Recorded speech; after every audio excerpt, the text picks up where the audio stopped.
Breaking the Silence is a podcast that dives into the intricate and often challenging topics of grief and loss within relationships.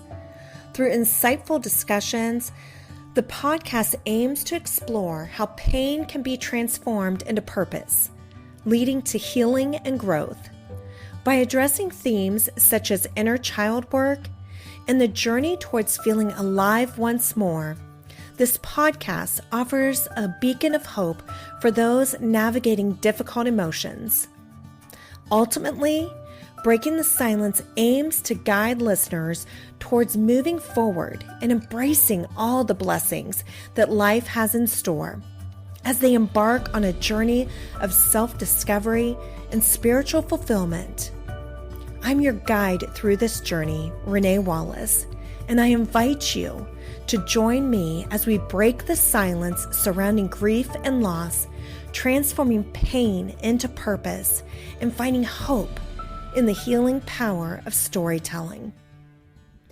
Welcome, my beautiful friends. I am so happy you're here.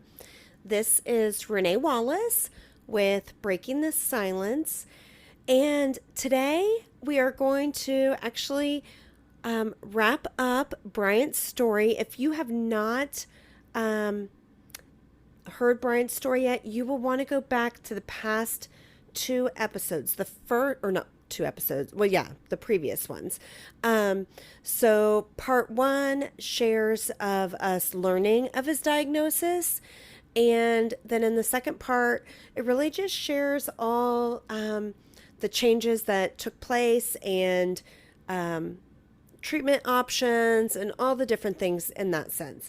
And where we left off at the end of part two, he was, we had to take him to Children's Hospital. He was in distress, having a lot of trouble breathing. And so that is where we left off. So get cozy, get something to drink, snuggle in with me. It's sort of like cold today, so get cozy. I don't know if it's warm where you are, but anyways, let's sort of jump into it. So they ended up getting him stabilized. We ended up staying in the hospital several days. I feel like it was 3 or 4 days. Again, I would have to go back and look, but it was several days. And that was right before Christmas. I mean, not right before Christmas, but it was the beginning of December. And the trip for Make-A-Wish was planned like the week before Christmas. So I had to get all the Christmas stuff done. And here we are in the hospital. And because I knew we would be, if we got out and we got cleared, we would be leaving to go to Disney for his Make-A-Wish trip and then coming home and it being Christmas. So doing all the things while you're in the hospital at night while he's sleeping and you're just sitting next to him doing all the Christmas shopping online, all the stuff. So he did get released and we were cleared to still go on the trip. He was healthy enough to go. And so we went to Disney, had an amazing time. They definitely make you feel so special. I mean, they just go above and beyond. I cannot speak enough about Make-A-Wish. Really, like, just in every aspect. Like, they had a limousine pick us up. Actually, it was like a limo, like bus, like, pick us up for the airport. And they had gifts for the kids. And all the kids got to go into the cockpit of the plane and, sit in the seat. And, just everything to just, like, gifts for Bryant and things to make him feel special. And where we stayed, they had all kinds of, like, every night you would come back to your place and there'd be gifts for the kids and just really, really amazing. And, of course, the kids loved that you go to Disney and you get to go front of the line when you're, with a Make-A-Wish trip. You don't have to stand in those lines. So I tell my kids all the time, like, they would like to go back. I'm like, it will definitely not be the same this time. You will be standing in the long lines. Like we had, I can't even remember what they call it, like fast pass access or what. I mean, like we went straight up to the front And so that was incredible. And yeah, so then we came home, Christmas, everything was good. Nothing that really, nothing too major. Like, the normal stuff that had already happened. Like, I feel like we had really hit all our major changes. And, there was definitely still some hard days where he would, maybe struggle a little bit more than others. I do need to back up and say that from while we were in the hospital, they started to talk to us about long-term goals, of course, knowing that this was a terminal diagnosis and what we wanted for Bryant. And what I knew was that I wanted Bryant to die at home. I wanted his family around him. Dave and I did not want him to die in a hospital, which is sort of ironic that then Dave did pass in a hospital, because I know Dave wouldn't want that either. And that is a story for another time. So they set up palliative care and, released us to go home. And palliative care just basically, just managing comfort level, making sure everything's taken care of, getting everything in place. They got us set up with having morphine here for, when the time came, if we needed it. And they make sure we had a lockbox and stuff that, you locked all that stuff up in, that it was just there for when it was needed. And so then the nurse would come and check in. I believe, if I remember right in the beginning, it was once a week. It was just sort of like a check-in, how are you doing with everything? How's everything going? For the most part, I absolutely was the nurse 24/7. And, Dave too, but Dave worked full-time and had to sleep. So it really, for the most part, was me. And, you do whatever it takes when it comes to your kids. I was trying to provide 24/7 care for Bryant. We were homeschooling then, so I had 4 kids that I was homeschooling, plus taking care of Bryant. Not sleeping a ton at night, because we had monitors at that point, to make sure, if he were to stop breathing, or if anything, so the monitors, and sometimes they would slip or whatever, and go off in the night. And, I had just baby monitor anyway, so I could hear every single sound.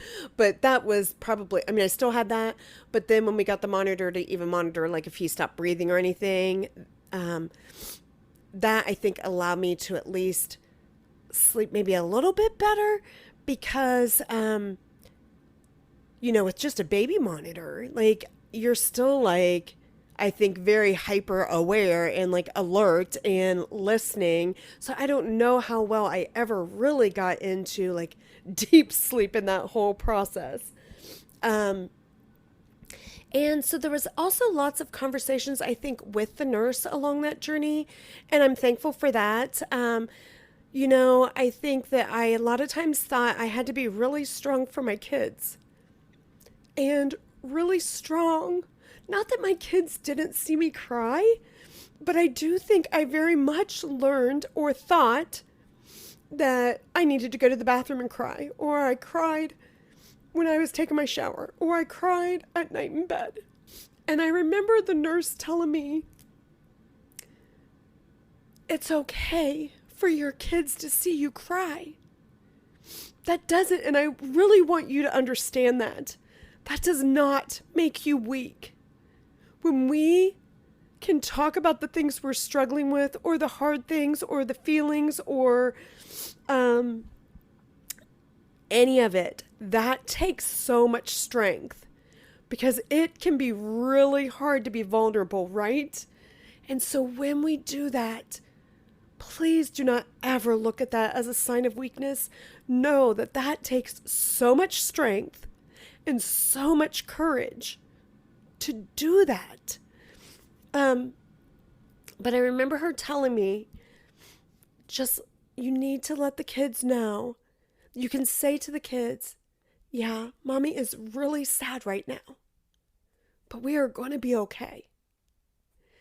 And I think that when my kids could see me um, wrestle with those emotions, I'm hoping, I pray that they learned that it was okay for them to wrestle with those emotions. Um, so, anyways, um, pretty uneventful until February. We did end up getting a nurse to come help to just to sort of relieve some of the time, even for her just to come and sit and be with Bryant so that I could homeschool my kids. And, she learned to do some of his stuff and even just the simple things of getting him dressed and doing, his breathing treatments and his shaky vest and all the different things. So that was super helpful. And then in February, Dave and I did go away, and we stayed close to home. We went to Deer Creek. We didn't feel comfortable going very far, but we had the nurse and my bigger kids stay here with Bryant. And so we were able to go away for our anniversary, overnight. And we picked out the cutest. We went shopping that day. I don't know why. But we ended up going shopping and we bought this cute little fireman pajamas for Bryant. And I just loved those pajamas so much. They ended up being the pajamas that he wore at his celebration of life. Who knew that weekend we were picking out what our baby would wear after he passed. So that was like Valentine's weekend-ish. And so a week before he passed. And so on a Tuesday, so he passed February 21st. That would have been the 19th. It was a Tuesday. I just couldn't get him comfortable that day. Like nothing I was doing, like I told you, like he was always smiling no matter what. Like really, like it was very rare for him to like cry anymore. Just no matter, I mean, I know he had to be uncomfortable in so many different things. Like I said, his muscles were really tight. We had to do Botox in his legs and all that. But he just always was smiling. And that day, he was just, nothing I was doing was making him comfortable. And I even called the nurse and I was like, I can't get him comfortable. Like he wasn't taking a nap that day. He was on oxygen. At that point. And so the nurse came out and checked him. We did some different things. And he still just was really restless. And I was racking my brain doing everything I knew to do and, called the nurse again. And, so anyways, then later in the evening, still at this point, it was probably 8 o'clock in the evening, and I called again to palliative and said, I just can't get him settled. By now he would be ready for bed and pretty much asleep. And he had not napped or anything all day.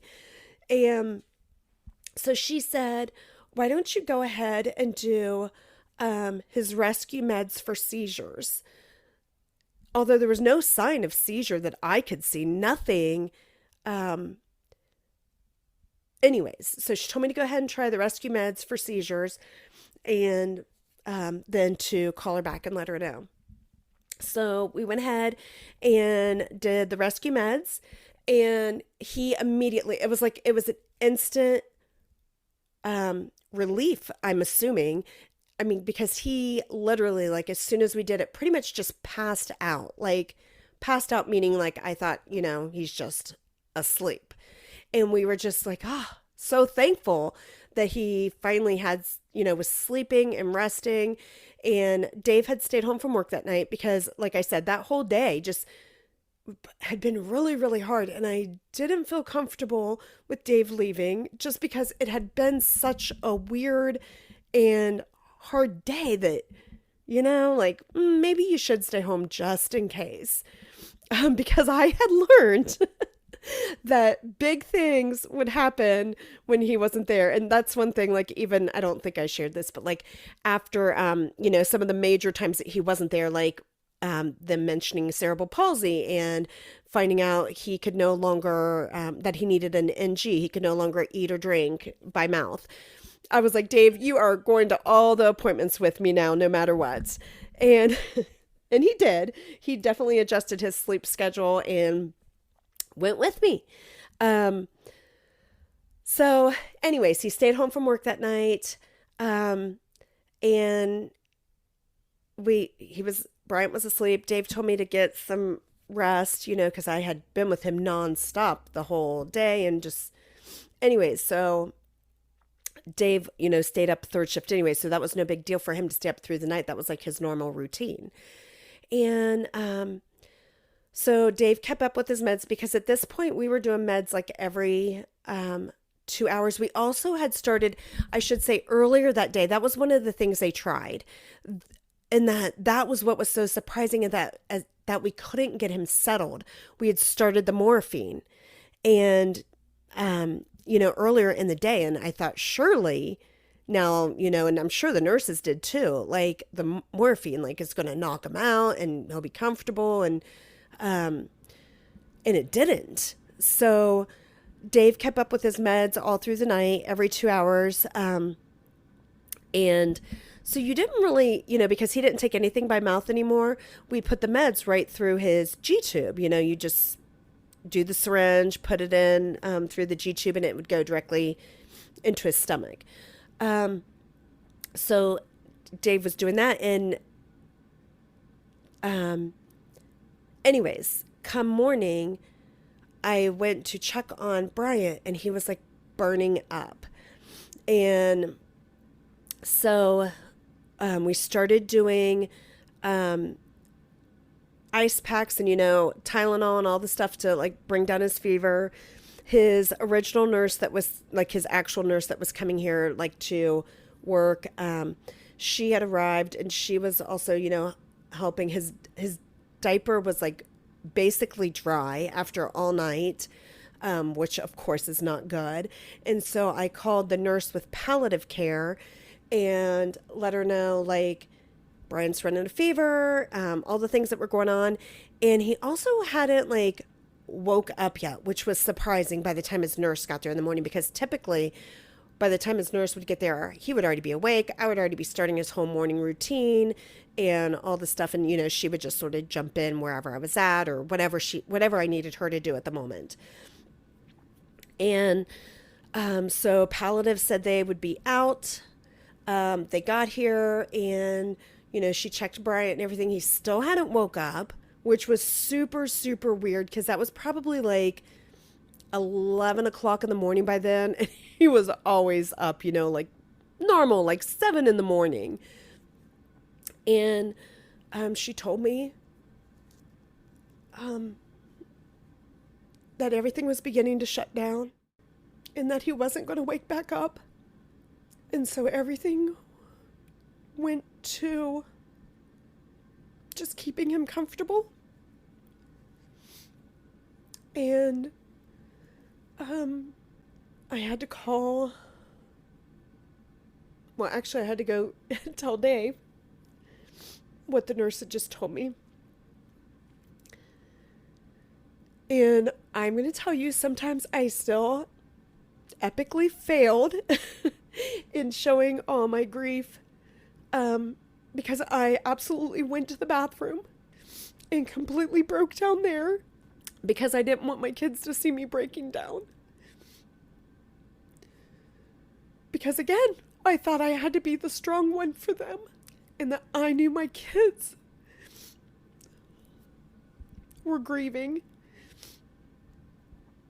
and I felt like I needed to be there for them to help them navigate it. So even though the nurse had told me that, I didn't always listen. And so, we had to tell the kids what was going on. I had to call my big kids and tell them, that they needed to get here. And Brady was away at college. He was at Marietta then, and that was probably the longest drive home for him ever. That was a 2.5 hour drive home. Um, and so, all the family was here. Um, Everything changed in the sense of like we didn't need the monitors beeping anymore or anything because as things progressed, sometimes his heart might, like his brain would forget to tell his heart to beat or he'd forget to breathe. Like, so the monitors would go off and they ended up in the evening shutting off all that because we didn't need it anymore. Like, it was just a reminder of what was happening and it didn't matter. We knew he was going to pass. And it was a beautiful time of just beautiful in the most heartbreaking way, right?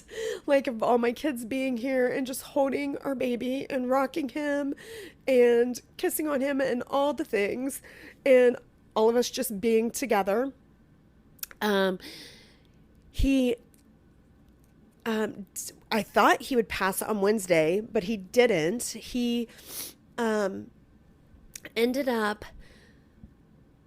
Thursday morning. So we had Wednesday night with him, which again was beautiful. Dave at times would sleep in his bed with him and hold him, and then I would take turns in the rocking chair. I would have him part of the night in the rocking chair holding him. And so Thursday morning, Dave went to go get his meds together, and he passed. And you didn't know because, like I said, it was like there was times he would stop breathing for a period of time and you were like sort of holding your breath like this is it, like, and then his brain would tell him to breathe again and he would start breathing. So Thursday morning he did end up going from my arms. I'm so thankful that he was in my arms when he went to be with Jesus. And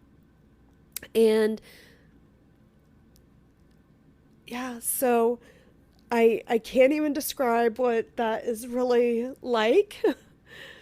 And I'm positive no parent wants to know what that is like. And it always breaks my heart so much when I learn of somebody new that has to know the pain that we know, the pain that I know as a mom, the pain that Dave knew as a dad. And so a couple little things about that. I personally chose that I wanted to give Bryant his last bath and dress him. I know the funeral home will do all that stuff. I didn't want that. I wanted his mommy to wash him and wash his hair and get him ready and get him all cleaned up and all that. So we did his final bath. Dave and I did that with him together. And maybe that seems weird to some people, but that to me was just important that it was me. And so I will tell you, there is nothing that can prepare you for when the funeral home comes to get his body. And they gave us so much time. They were so amazing. Everybody was like, however long we needed to just sit with him and hold him. And I knew it was no longer him. I knew he was home. And he was with Jesus. And he was healed. And he was whole. And he was running and playing. And he was doing everything that he couldn't do here on earth anymore. He was no longer trapped in his body. But to still hand over his body or take him out, that is one of the hardest things. There's lots of hard things in it. Grief and all that stuff is just hard and messy. But in the days to come, it is a very, very, the days and months and all that is a very dark and hard place. We did do a celebration of life. We wanted it to be more like, I mean, it was a 3.5-year-old, right? We wanted it, um, not quote happy, but like, um, we had balloons and stuff, and we released balloons for how many months old he was, and um, did Paw Patrol stuff because he loved Paw Patrol, and that I guess is pretty much his story. There, of course, is a whole nother story of the healing process and the journey of walking through the grief and how incredibly dark it feels afterward, and how in those moments you really wonder if you're going to be okay. There's the moments of wrestling with God. And yes, I think all that needs to be a totally different podcast, because this is just mainly about Bryant's story, and the grief journey afterwards is a separate story. I am very open to answer any questions you have. If you want to know more about leukodystrophy or MLD or any of the leukodystrophies, Krabbe, I am more than willing to answer your questions. And yeah, bring awareness to it, because there needs to be awareness brought to that. I guess that's one thing I should say before I wrap this up. If there was a newborn screening, and Bryant would have had that newborn screening, which Ohio does not have the newborn screening, it could have changed everything for him.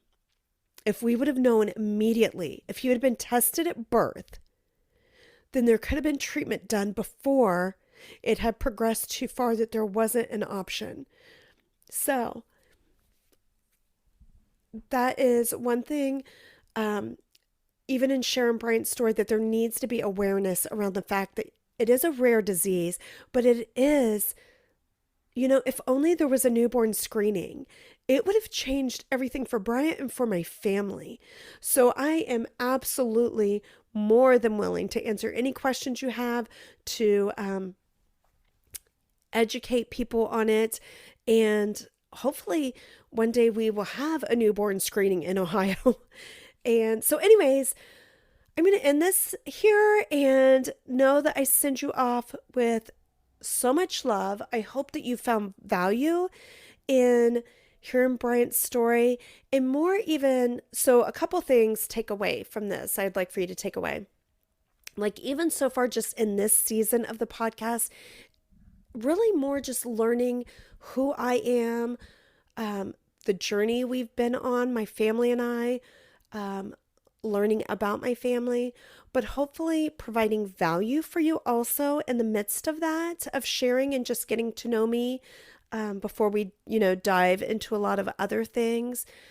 And also, I hope that today you took some insight or wisdom from what I shared about not thinking that being strong is like somehow being like really stoic or something like that. Like, oh, don't show your emotions.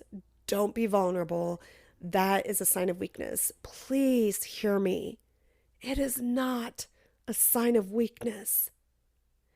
It takes so much strength to open ourselves up to share some of the stuff, and to allow people to see us hurt or be vulnerable. And know that even in the hardest parts, there can be beauty in the ashes of it all. It will not be wasted. God is faithful and will not waste it. I absolutely agree with you that in the midst of it, you're like, how could there ever be beauty from this? But trust me when I say, there absolutely is. I see, and I'll share that more with you later. I see how God has worked things for His glory and to bring beauty from this story, to bring redemption and restoration. And a reminder that if you have somebody that maybe you're walking through grief with or whatever, and they see you cry or they see you sad, that is okay. Let them know, yeah, I am really sad right now, but I'm going to be okay. We are going to be okay. I think that is where you can hold the space for them to know, okay, I don't have to hold in all these emotions and all these feelings and bottle them up and them tear us up inside. You're holding the space to say, we can feel all these really icky, yucky things. And I'm here to hold that space for you, and we're going to be okay. So, I send you off with so much love. I am so thankful for you. I appreciate you more than you know that you take the time to listen to my story, Bryant's story, all of it. Thank you for joining me on this episode of Breaking the Silence. As we conclude our time together, let us carry forward the stories we've heard, the emotions we've shared, and the connections we've forged. Remember, the journey through grief and loss is not one we walk alone. In the silence, we find solidarity. In our shared experiences, we find strength. And in our vulnerability, we find resilience. If you or someone you know is navigating the complexities of grief, know that there is support available. Reach out, lean on your community, and remember that healing is not linear. It's a journey, and you are not alone. Thank you for listening. Thank you for sharing, and thank you for being a part of this community. Until next time, may you find peace in the spaces between the silence. Please be sure to subscribe below and leave us a review. If you'd like to connect further, you can find me on Instagram at Coaching with Renee.